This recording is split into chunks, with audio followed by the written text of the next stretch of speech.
Sophie, and welcome back to my channel. So I want to say thank you to all my new subscribers and everyone who's just been so supportive and encouraging as I post on this channel. So just thank you for all of this encouragement and the support. So thank you.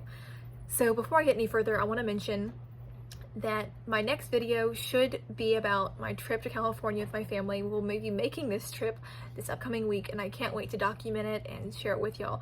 It'll be the first time that I visit the University of Southern California's campus. But today, I wanted to talk about my high school graduation and how women were not allowed to speak at all during the graduation, and how I protested this rule by speaking. So thanks for watching, and here's the crazy story. Okay, so maybe my story isn't that crazy, but here is what happened.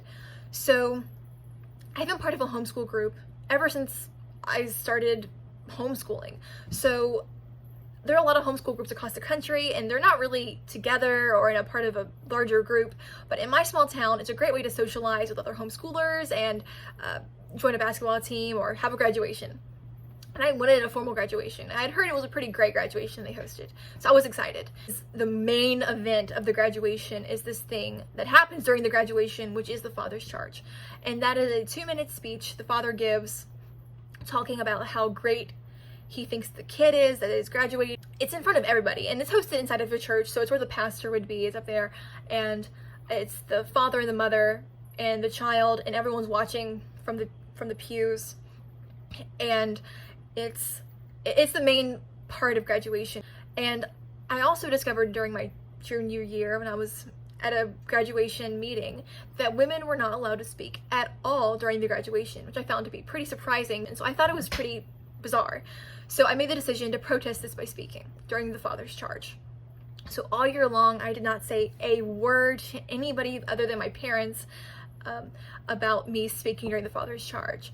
So when April rolled around, which is when I graduated at the end of April, I wrote a 2-minute speech. I did want to make a stand and a statement against a rule that I found to be absolutely ridiculous and totally unnecessary. So yeah, that's what happened at my graduation, and I hope you all enjoyed my very short story. And if you have any questions about it, please feel free to leave them in the comments and I'll try to answer them. But thanks for watching. Sophie, we love you so much and we're so proud of you.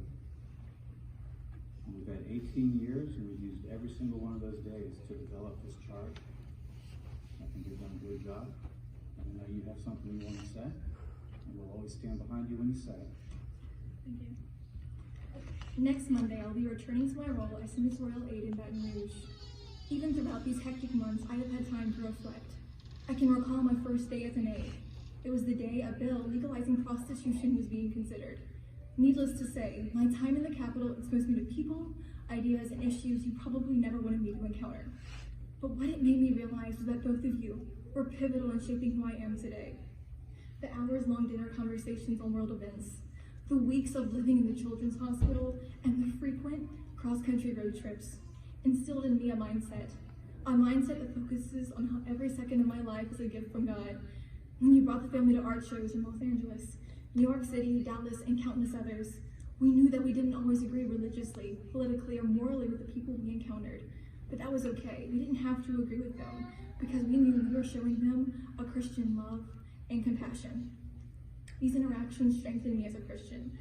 You showed me that worldliness, sin, and evil are pervasive and exist in Jones County, small towns, cities, and everywhere else. You reminded me that my fear of the world should never be greater than my faith. I should not let the world change me, but I can't hide from the world. And finally, you taught me that I must be a light of the world. I am indebted to both of you. You have invested more time in me than I ever deserved. You have prepared me inordinately. And I know that thanks to you, when I attend LSU my freshman year, I will succeed. And the year after, when I attend the University of Southern California in Los Angeles, I will continue to thrive. Thank you for the education you've given me.